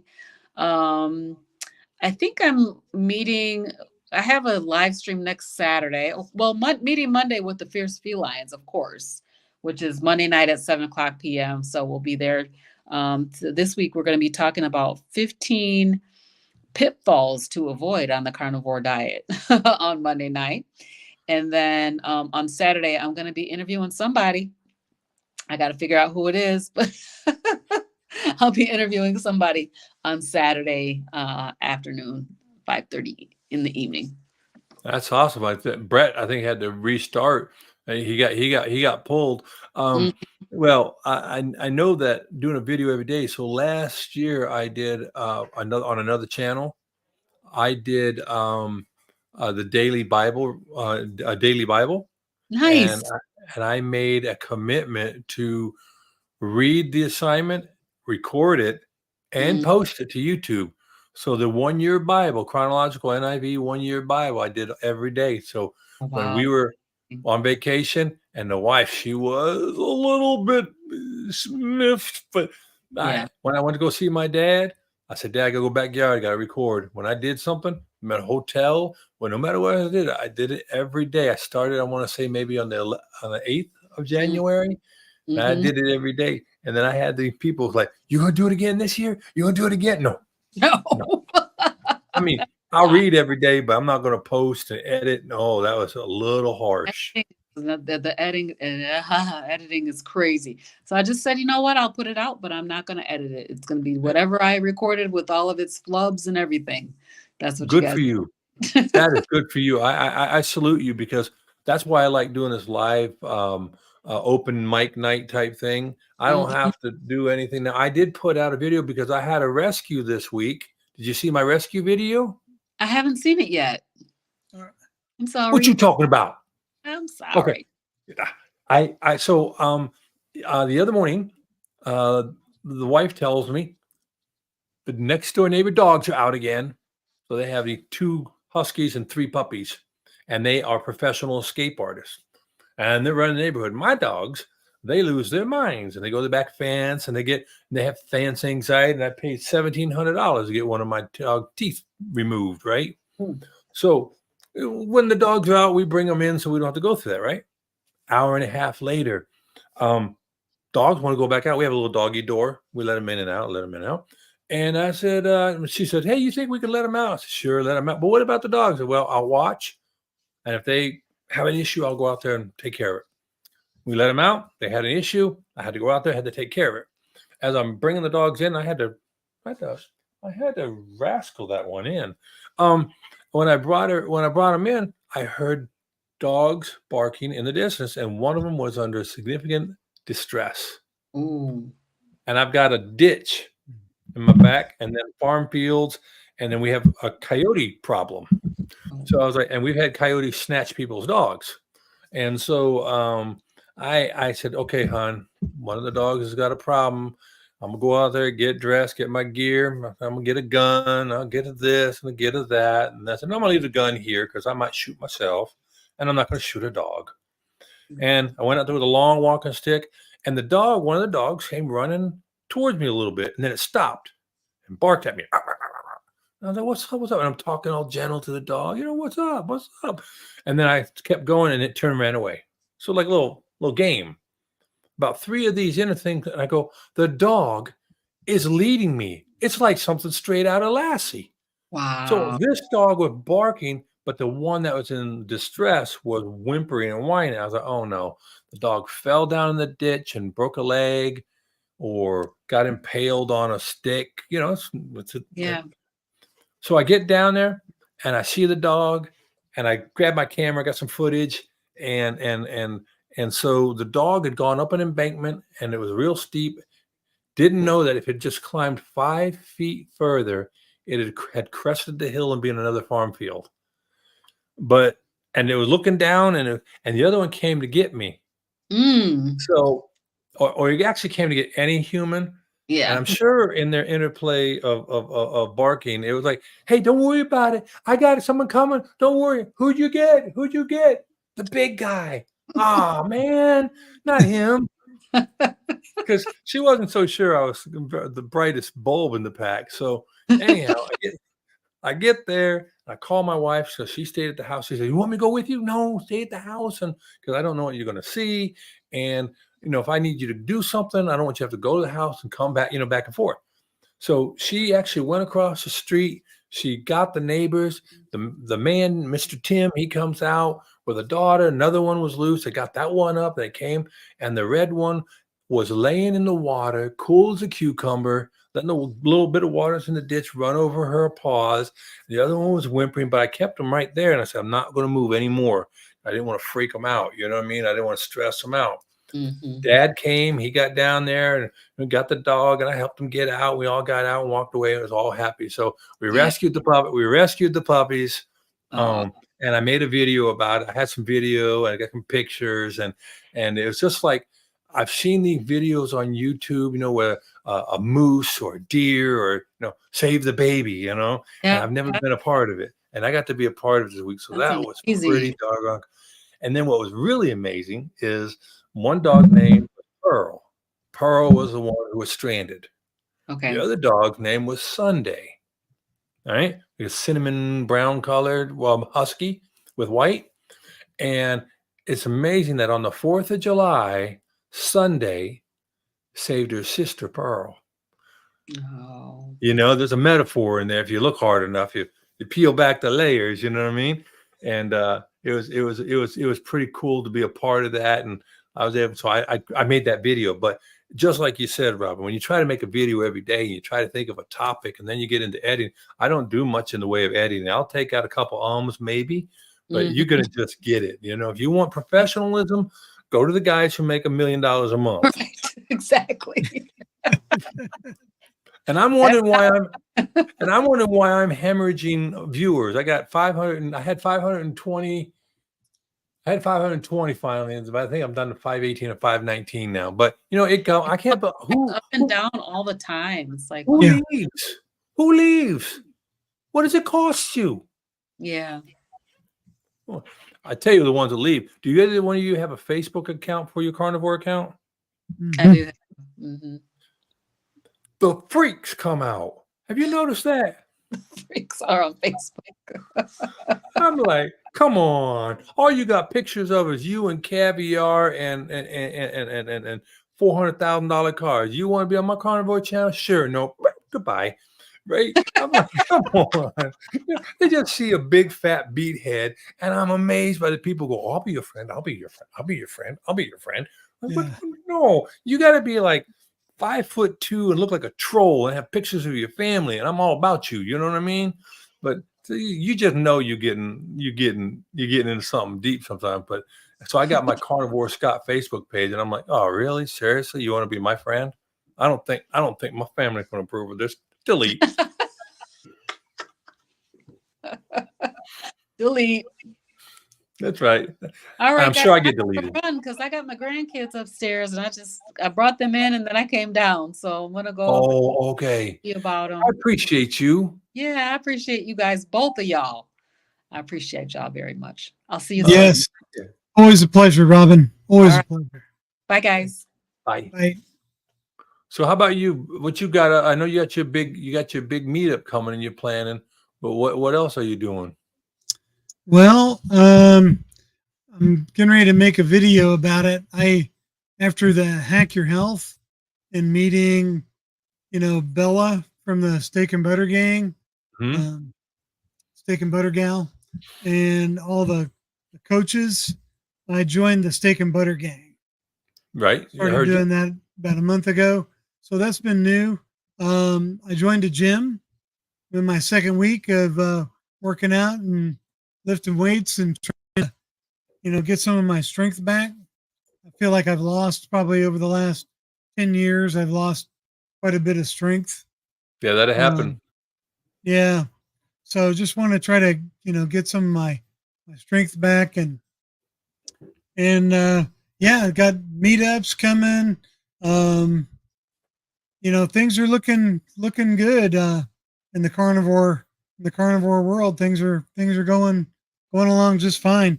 And I tell you what, I really enjoy being in the Steak and Butter Gang. I'm really enjoying it. I gotta tell you, Great community over there. I joined Dr. Barry's community, right? Yeah. And it's good, and they have a lot of good stuff going on there. I'm trying to get a veteran group in there, you know what I mean? But I may investigate something else, but I'm not going to do a lot of them simultaneously, you know what I mean? Yeah. But the whole idea being is the focus has to be on the health stuff versus the YouTube stuff. I think the YouTube stuff is important, but I think the health is the most important. Now, at your gym, are you getting the advantage of anybody like a personal trainer there, or are you just going and doing? No, I'm just going and doing it. If I feel Well, like I need one, I mean, I'm no stranger to the gym. I just haven't been in a long time. So just yeah, starting off slow, doing a little arm, do a little leg, do a little arm, do a little leg, and a couple sets of each, not too heavy. Just kind of working my way back into it. Figure I'd good. probably do that for a couple months, and then, I'll start increasing the weight, and you know, I just want to kind of lean out a little more. I don't really want to bulk Sure. up. I'm not going to be a Dr. Baker. I don't. That's not my thing. I just, gonna kind of get lean and mean. I want to be like one of them underwear models, real thin with the muscles all sculpted, but that's never going to happen. Um, but the reason I brought it up is when I went to work, I was working at a large military agency here locally, and they had they had a gym in the building, one of the 5 buildings. And I started out and I did something silly. I said, you should be able to deadlift your body weight. I mean, that used to be the axiom. If you can't deadlift your body weight, don't be in our gym. Right. Mm, So I did a couple days, maybe a week or so of lifting and doing, and felt pretty good. And so I put 310 pounds on the bar and did a deadlift. And I picked it up a couple of times. It worked, right? It was sunken, but I had pain in my backside and my hip, and it got pretty bad. And I went to a doctor, and I had torn one of the muscles back there, not the piriform, but one of the gluteus medius, and Ooh.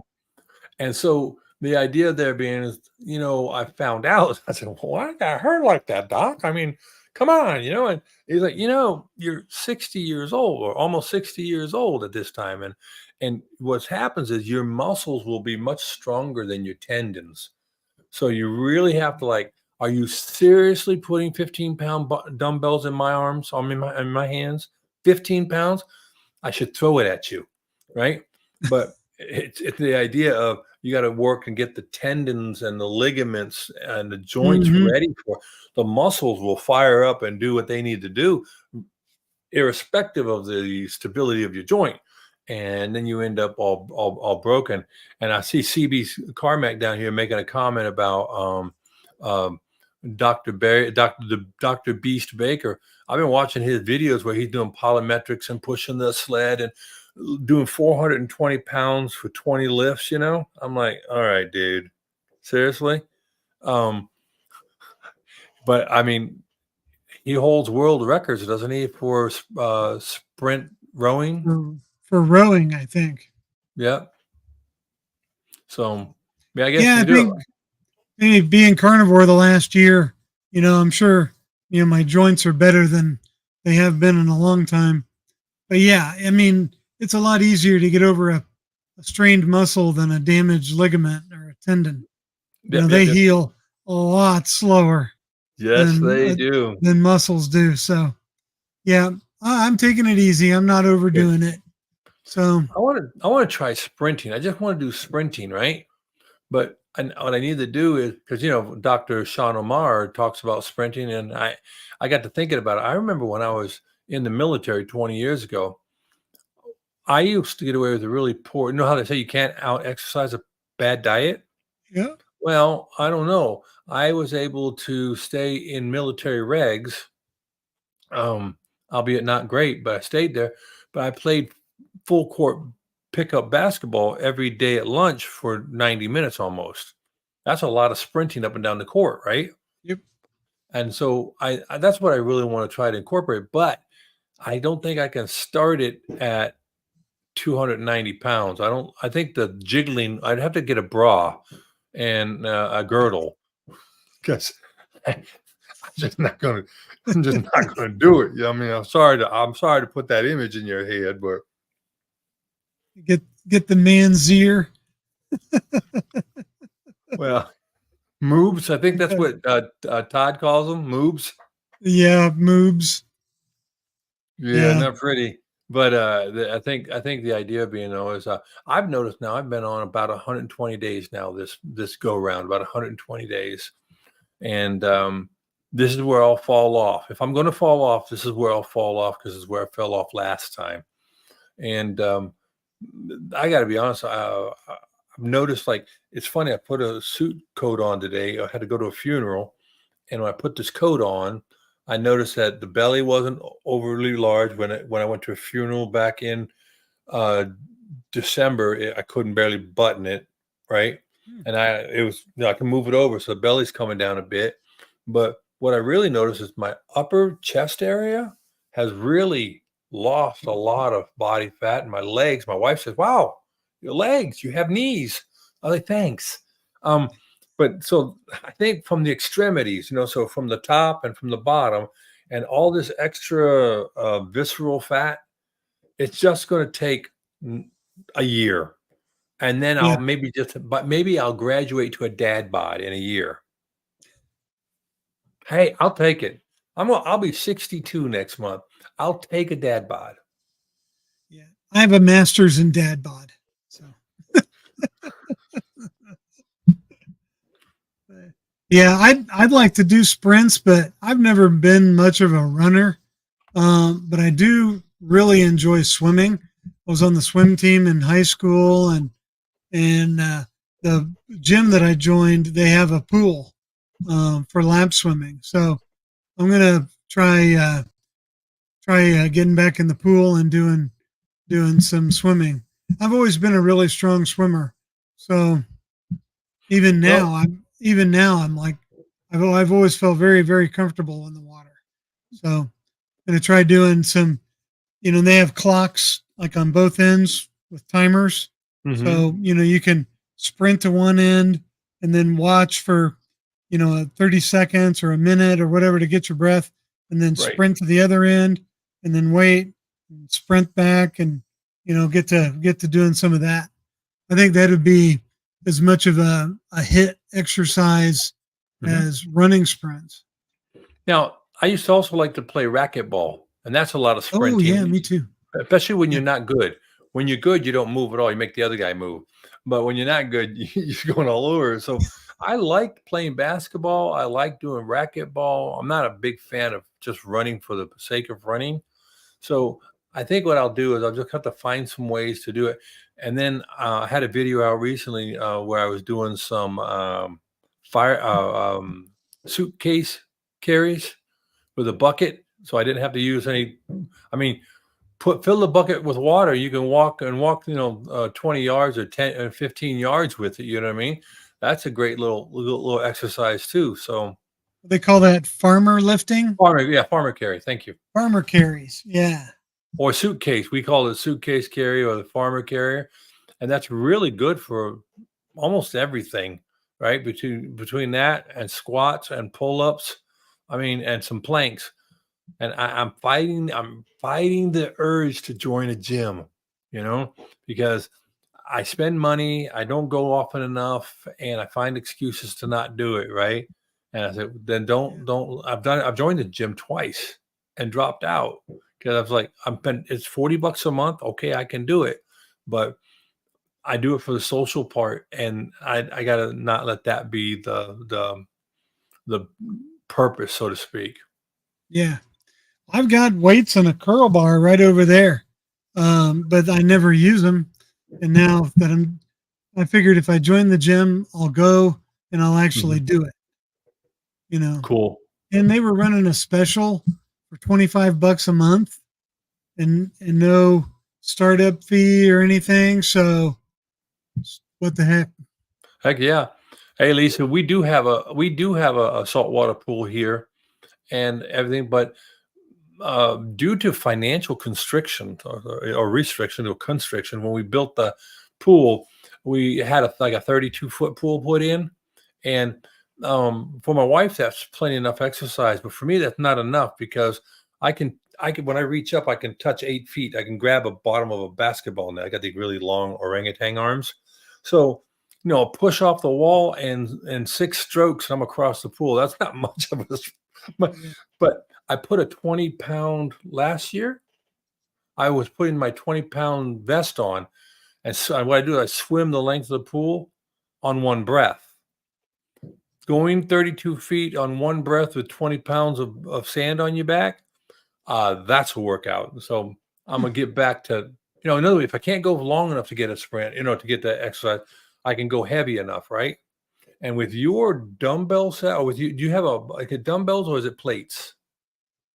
I got plates, Well, do you have a bucket around the house? bucket. Yeah.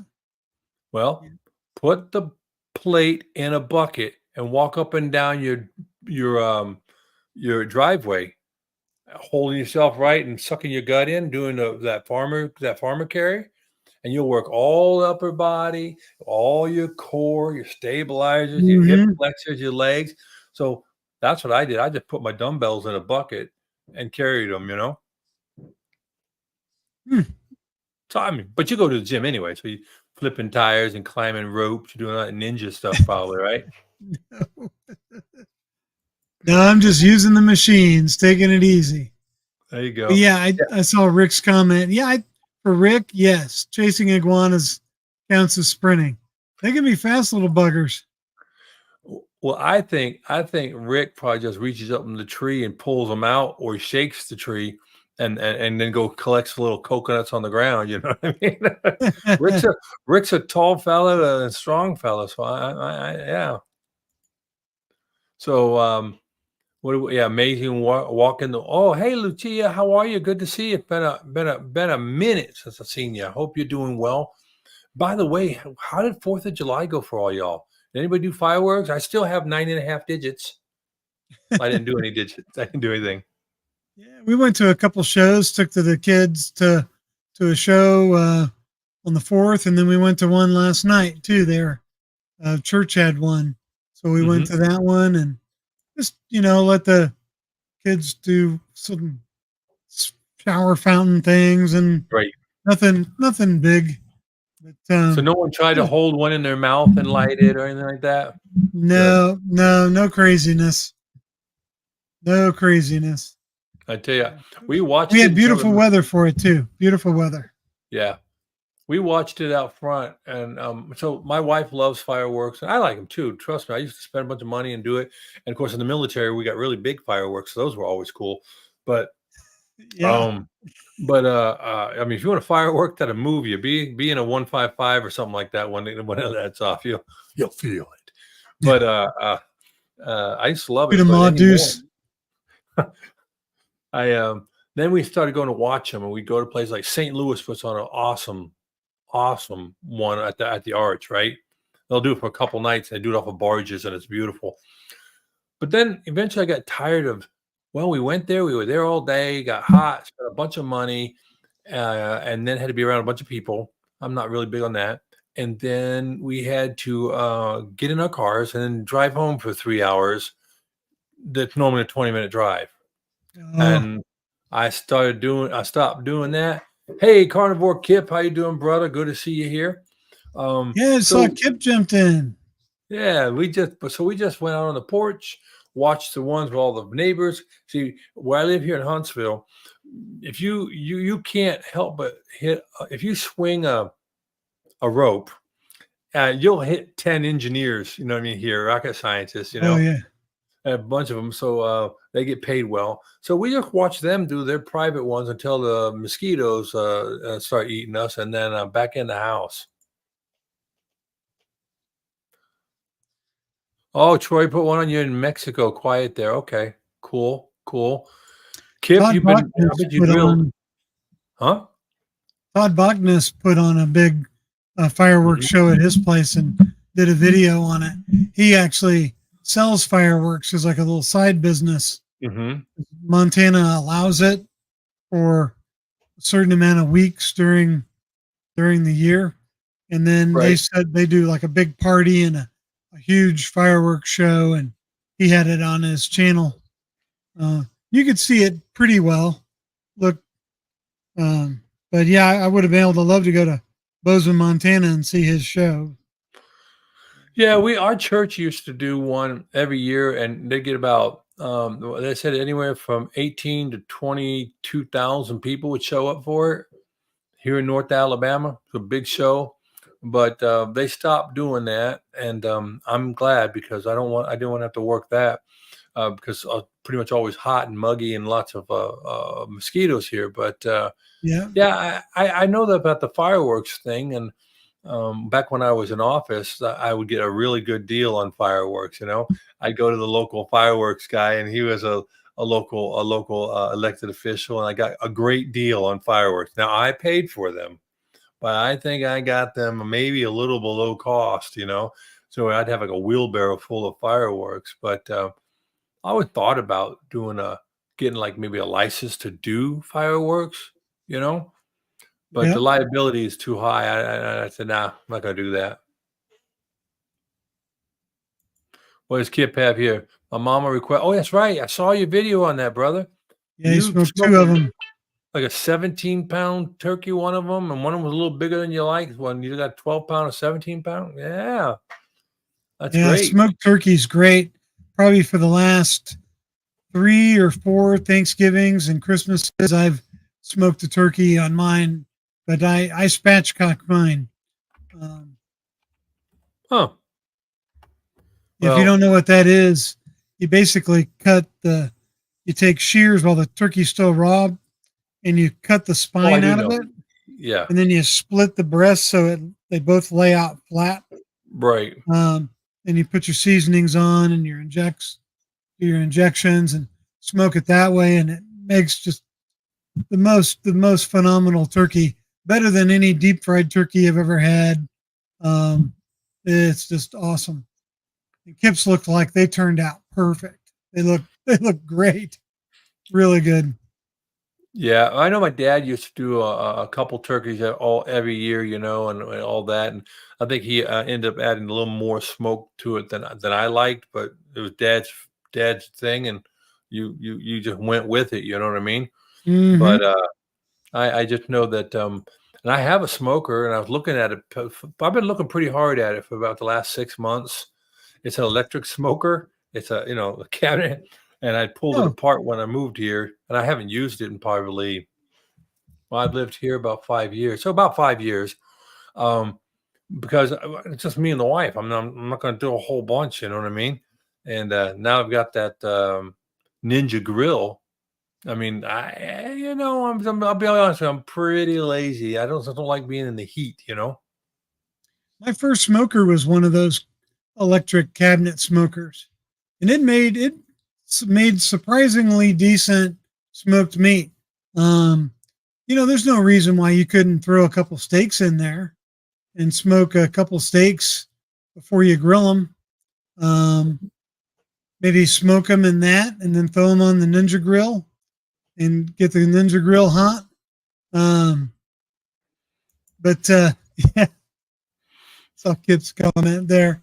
But yeah, I Yeah. mean, it's something, and it burns wood chips and it gets a smoke on the meat. And I smoked chicken in mine. I think I even smoked a big pork butt one time for pulled pork. And I mean, the smoked meat I make now on Big Joe is better, but you know, but the electric smoker, I mean, you can do some stuff with it. You And you think can smoke cheese in it too, because you can control how hot it gets. yes, and You I can did keep do that that. temperature real low. You can Hmm. smoke salmon and smoke cheese in them. See, I did that. I tell you what, I did smoke one time, and it was an absolute failure, and that was eggplant. Ugh. I just said I'm going to try it. I like eggplant in a Greek dish called moussaka. So anywhere you go in the world, right, you're pretty much going to find that a cultural uh, deep dish where you use a vegetable and or breading and a little bit of meat and some cheese. You get lasagna in Italy, moussaka in Greece, stuff like that. So wherever you go, they're going to have something. You could call it tamale pie if you're going to the Tex-Mex. Wherever you go, somebody's got a baked dish, and maybe they use cabbage or whatever the local thing is, holopkis, or something my grandma used to make, spiced hamburger meat with rice wrapped in cabbage leaves that were steamed, and you probably serve it like with sauerkraut or something. But the whole idea is you could take a smoker as long as you control the temperature and you put a little smoke in there. Come on. In professional chef kitchens, they'll have little smokers, or they'll put a little bit of wood chip in a foil thing in the back of an oven, of a convection oven. Sure. So I know you guys like your grills. I know it makes good food. I know there's some a benefit from the temperatures and the way the temperature's made.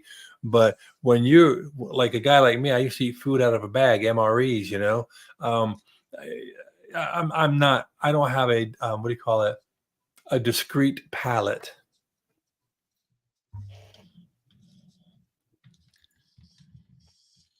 Yep. Thanks for All right. stopping by, Kip. Yeah, thank you so much. And yeah, we've been on about a minute, about hour 49. I tell you what I would do. You can't buy a wrong one, Lisa. You really can't. What you can do is you can spend a lot of money on buying one that's either too complicated. In my opinion, you can and spend a lot of money on something too complicated. Though pellet grills are good, but they get bound up. They're challenging with those too. Um, and You if you got to haven't take done them a lot of apart and clean them too. Yeah. And if you Yeah, don't cleaner. know a lot about how to smoke food, you may find after about 10 or 15 meals, like, I'm kind of over it. You know what I mean? So go in. I know Kip would probably get mad at me, but go in at a price point where it doesn't hurt you, or go to Facebook Marketplace and get one from someone else and clean it up real good and do that. But I used to have an offset smoker.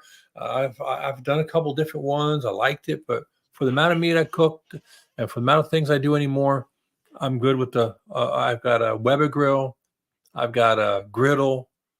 I've got the inside grill. And I got the smoker if I needed it. And I got pans. I have pots and pans. They work really well too. I have an oven. You can actually smoke some in that Weber grill. Oh yeah, I've done A it. big Weber kettle. You can smoke in those too. No, Lisa, you can definitely smoke burgers. If you watch what Kip does, he's got a Yep. couple videos where he did, but you can take a burger. The thing about the smoking part, and correct me if I'm wrong, but the smoke imparts a flavor and a texture based on the meat and the temperature. So a lot of people, like Brett said, you can put a steak in there, run it kind of cool, some light smoke for an hour or so, then put it on your hot grill. You're gonna get the grill. You're gonna get the smoke. You can get the char. I mean, it's like some smoked food, like smoked fish. The texture can be pretty challenging in my book. You know what I mean? I want my fish to be flaky, not mushy, not what do you call it? Stretchy. I don't know what the right word is. It. Rubbery. Yeah, rubbery. Thank you. Yeah, there are drum ones out there. You can spend 400 for a Oklahoma Joe or something like that. What do they call those? Yeah. Yeah. Charbroiler makes one. Oklahoma Joe makes one. It's kind of your basic ones. Hey, Hey, Susan. Susan, good to see you. Hey, Jinx, you owe me a rib. Anytime. Coconut So- husk smoked brisket. Never did that. Okay, Rick, how much do you weld? Are you a underwater welder or aluminum welder or just a stick welder? Yep. Okay. Of course you weld. Yeah, of course you would. You have to. You need to. Rick is a Well, man of many talents. yes, he is.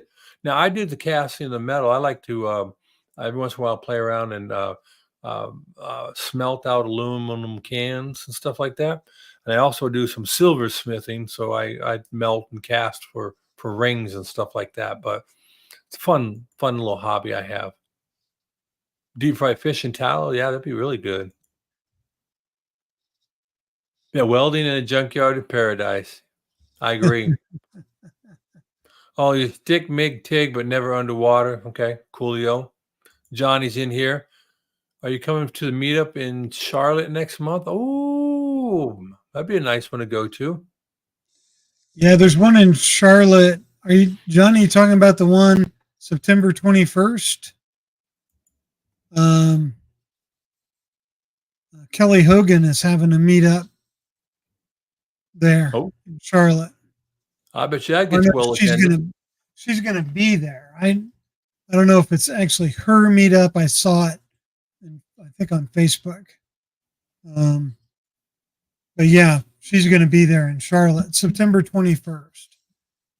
So that hits right on my anniversary. So I asked my wife if she wanted to go to Charlotte for anniversary. She's like, "What's there to do in Charlotte?" And I'm like, "Well, Well, it's funny you should say that. So today, funny. yeah, well, good luck on getting that one passed. Today, Yeah, we'll see." yeah, I did a project. I built a riser for my desk. So because I have 3 monitors and I have all this stuff, right? But anyway, in my process of doing that, right, I came across. I'm a pack rat. I'll admit that. Um, I came across some stuff, and one of the things I came across, I'm not seeing right now, is a information. Dr. Barry is having an event. Are you Did talking you know about? about the low carb conference? Low I carb for better health on August 23rd, 24th. Is it August 23rd, 24th? I thought it was in September. It's The up low in the carb hills. Yeah, conference is it's in coming a up in a couple weeks. it's in a resort there in Tennessee. Oh, yeah, that's going to be next year in May. There's going to be one in Gatlinburg. No, that's not it's coming up. And now I'm gonna be mad because I moved a piece of paper and now that I've moved my paper, I gotta find my stash, man. I think you are talking about the low carb conference, low carb for better health. It's August 23rd and 24th. Yes. And it's like $89 for the event, right? So I'm thinking about that. Not bad at all. But then I looked at if you want to go to the dinner the night before, it's 132 and per person. And then if you want to stay at at the lodge, which I looked into doing, right? Basically $200 a night. So if you stay one night, that's $200. You go to I told the wife if she'd like to go. That's why I'm going. I did the same thing you did. I said, honey, because I'm not a big vacation taker. We just came back from Gatlinburg, but I'm not a big vacation taker, right? And I said, so for $220, we can go to dinner each. So like $440 plus another, $200 is 600. So I said, honey, would you like to go out to dinner? It's a little expensive. It might cost us about $700-800, but would you like to go out to dinner overnight at a resort? She said yes. But I haven't pulled the trigger on that yet, because I don't know. I'm cheap. I guess I'm a bad man. Well, sometimes you got to take the wife out. Well, and if you look at it this way, it's a tax write-off on your YouTube channel. My YouTube channel isn't a business yet. I don't make any money. You don't have to. Oh. Well, I've been thinking about exploring that. You know what I mean? Yeah. Explore it. Because it'd be a business trip. It would be technically you're going to a business conference for your channel. Right. What I need to do is get 4,000 hours and maintain 500 plus people, and then I'll call it a real business, But I'm getting close. I think I'm about 500 hours away from hitting 3,000 hours. Oh, good. So yeah, it's slowly happening. But you can get super chats now. After I get 3,000 hours. Oh, okay. I thought it was. Oh, that's right. 3,000 for super stickers and super chats, and then 4,000 hours to unlock the advertising stuff. Right. Well, you know what I did? I just got a job, and that took care of things. But anyhow, hey, look, we're closing up here on about 2 hours. What do you all think about doing anymore? Because we're coming 10 o'clock at night and a full day. So I'll probably have to. Oh, champ, you got your first check last week, Johnny. I'm glad for you, brother. I know. Gotta help. I know that you're in between. That's good, Hey, Brett, up late, huh? Andy? Yeah. Hey, Andy Ty. He's a local here. Oh, cool. He lives probably 15 minutes from me. Oh, that's awesome. Well, Lisa was asking if the event we were talking about is the one in Louisville. That's Keto Palooza, and that's in October. That's the one in Louisville, Kentucky. Well, my daughter doesn't live too far from there, so maybe I can squeeze something in there. There's a lot of different things going on, and like Lucia said, getting a job and making money. I mean, if you're not going to pour a lot of time, or if you're not, I mean, let's face it. Not everybody is cut out to be a YouTube influencer, Yeah. I mean, it's a lot of work. And you heard Robin talking about you get a little stressed checking your channel. You wake up in the morning, you're looking at things. I had to deal with my first negative comment, and it wasn't even me. It was about Kip, right? I was like, dude, I have thick skin, but I was like, I wish some of these people would say something like that to my face. I mean, I get them a step stool so they could get up there, But I'm like, dude, really? You know? Yeah, you're one of them keyboard warriors, you know what I mean? But Yeah. then I go, I don't care. So, hey, Johnny, I think that's a good idea for me. I think I should give myself the hook and get out of here. But I do recommend everybody make sure if you're not following everybody else here, follow them. If you're not following my channel, I'd appreciate it if you did. And follow and definitely follow Brett, right? Get your meat locker thing going on. Sounds like everybody is. Be safe this week. If everybody ended the week with the same amount of digits they entered the week, that's good. I know for an insurance guy, he's real happy about that too. And by the way, we're not anywhere on that insurance thing yet. But I tell you, it's a great time to be alive, don't you think? It is. It is. It's a really good time to be alive, and I think that we need to have some more fun, Lisa. We need to make sure that the things we're doing in our life, we understand why we're doing them instead of being drugged through them, you know. And with that, I'm gonna let you go again, Brett. Thank you for jumping in here and helping this go on as long as it is. You know, picking up 2 more view hours for 10 people. That's that's how you build it, right? That's how you do it. All right, my friend. Absolutely. Hey, everybody. I appreciate you all. Any last words there, Brett? No, just make sure if you want to go to a meetup, look around, get on Facebook and check around. I think there's a couple other websites that list meetups. I'm drawing a blank on. Well, now don't tease me like that and say there's a list and then not be able to provide it. Come on, man. Sorry about that. This isn't a presidential debate. You need to come prepared. Right.